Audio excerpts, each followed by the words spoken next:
Welcome back to this course on ACL injury rehabilitation, Week 4 Intermediate Phase. Lecture 18, Maintaining Cardiovascular Fitness During ACL Rehabilitation. Cross-training for maintaining cardiac conditioning. I am Dr. Jerrin Shaji from the Department of Sports Medicine, AFMC Pune. In this lecture, we will elaborate on the importance of maintaining cardiovascular fitness and various cross-training methods to do it during the rehabilitation process. The learning objectives of this lecture are to understand why cardiovascular conditioning matters post ACLR, to see various cross-training modalities like cycling, pool running, and upper body ergometry, to look into continuous versus interval training strategies for cross-training, to see how monitoring fitness parameters are done, and to understand how to integrate into your rehabilitation schedule. Why does cardiovascular conditioning matter post ACL injury? Maintaining cardiovascular fitness post ACLR is crucial to preventing deconditioning, preserving aerobic capacity known as VO2 max, and for supporting metabolic health.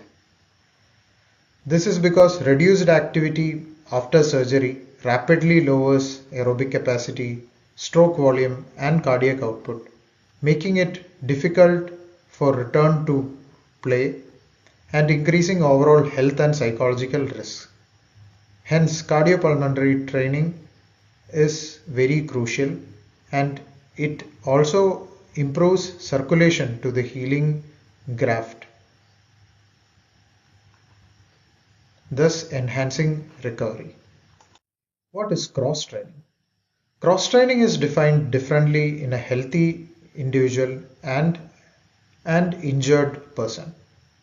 In a healthy person, it is performing different types of exercises to improve overall fitness, to prevent monotony, and balancing muscle development, thus reducing overuse injury risk. The examples are running, cycling, swimming, and strength training. Whereas in an injured person, cross-training is substituting or modifying usual training with alternative low-impact activities in order to maintain fitness and to aid in recovery without stressing the injured area. Again, the examples will be swimming, cycling, pool running, elliptical training, or even strength training for the non-injured side.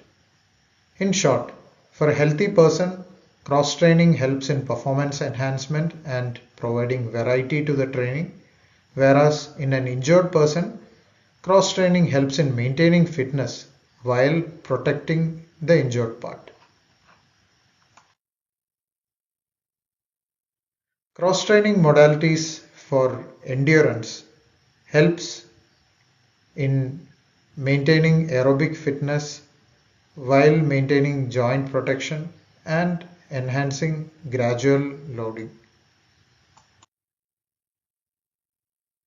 Cycling is an important cross-training modality which can be used in an injured person during rehabilitation. It is a controlled progressive aerobic load with minimal strain on the graft. Low resistance pedaling is done initially to build an aerobic base. This low impact activity promotes knee range of motion and is very safe during the early stage of ACL rehabilitation. The seat or the handlebar setup height is critical to avoid knee strain and also avoid high resistance early in rehabilitation. Coming to aquatic therapy for building endurance. It utilizes water's buoyancy to offload the knee, enabling cardiovascular work without weight bearing or impact on the healing graft, as seen in the previous lecture. But this requires pool access, which may not be possible for every person. Aquatic therapy for endurance could be of different types, such as deep water running or swimming. Deep water running, also known as aqua jogging, is a running motion with a flotation belt done in a pool. It mimics natural running biomechanics without impact and joint loading. It can be monotonous and boring at times. Swimming. It is a low impact activity enhancing cardiovascular fitness and promote circulation. Beware of the risk of twisting or pivoting knee in certain types of strokes while swimming, especially like breaststroke, early in rehabilitation. Other cross-training modalities are upper body ergometry, known as arm cranking, which delivers high intensity cardiovascular stimulus without any knee loading. A rowing ergometer can also be utilized for cross-training purposes. It uses a seated pulling technique with leg drive. This requires strong knee flexion and extension and may overload the graft in the early stages of rehabilitation. Hence, it is utilized mostly in the later stages only. Other alternatives for cross-training are elliptical trainers and one-leg cycling. Now let's see what is the difference between interval and continuous training strategies. Continuous training is moderate intensity, steady state exercise done for at least 20 to 40 minutes, focusing on maintaining baseline aerobic capacity. Whereas interval training is alternating periods of high intensity training with recovery phases in between. This is effective for maintaining both aerobic and anaerobic fitness, especially for team sport athletes like football. The image shows difference between continuous and interval training. Continuous training is usually low to moderate intensity exercise, whereas interval training involves high intensity bursts of exercise. Continuous training is useful for building baseline aerobic capacity, whereas interval training is useful for building aerobic as well as anaerobic fitness. Continuous training sessions, due to their lower intensity, may last longer duration, whereas interval training is shorter, varied sessions which can be done even with paucity of time.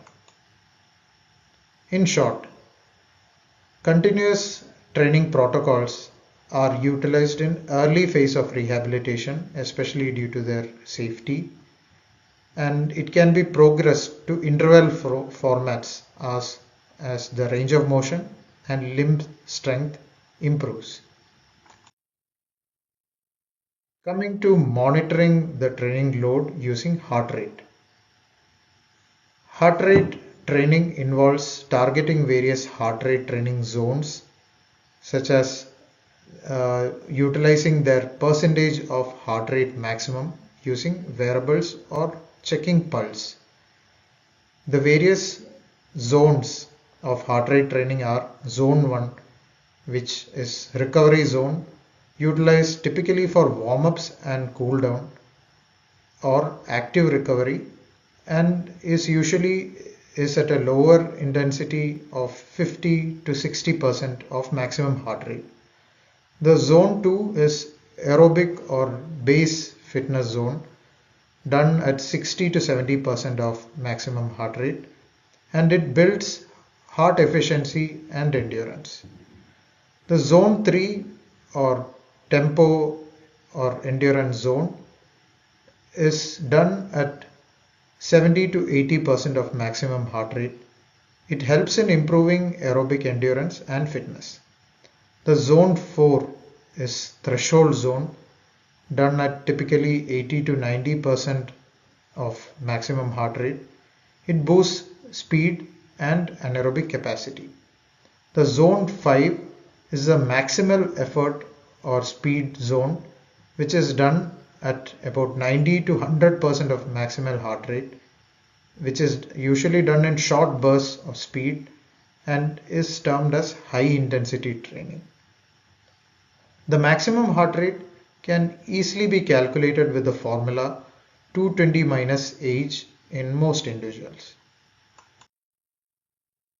Now coming to monitoring RPE or rating of perceived exertion for safe evidence-based progression.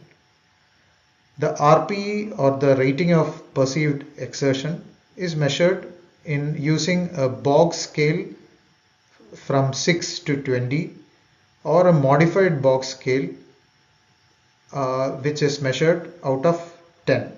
It is a subjective tool that measures how hard a person feels when they are working during the physical activity.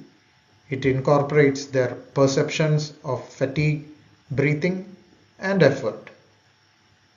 This can be utilized for calculating a session workload, as in session RP average into session duration in minutes can give the session workload, which can be added for each session and cumulatively over a period of weeks and months to calculate the increase in training load over time. So monitoring workload is important, and the training volume or workload indices can also be calculated using the power utilized on ergometers and the session duration as told. The session monitoring is done by recording durations, rating of perceived exertion, heart rate response, and by increasing in session volume, thus progressively overloading over the period of rehabilitation. How to integrate cardiac conditioning into your rehabilitation schedule. This must be part of the periodization schedule of the rehabilitation. Training periodization is a systematic, cyclical, structured athletic training program into phases or periods with specific, progressively loaded objectives to maximize the performance and to minimize injury risk.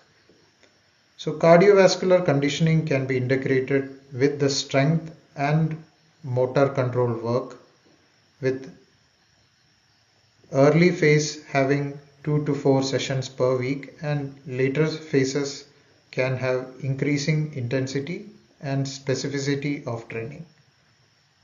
Coordinate the sessions with physiotherapy and medical team to avoid conflicts with loading protocols. Remember, each and every session for whatever motor quality may be it adds to the training load. Hence, overtraining has to be prevented.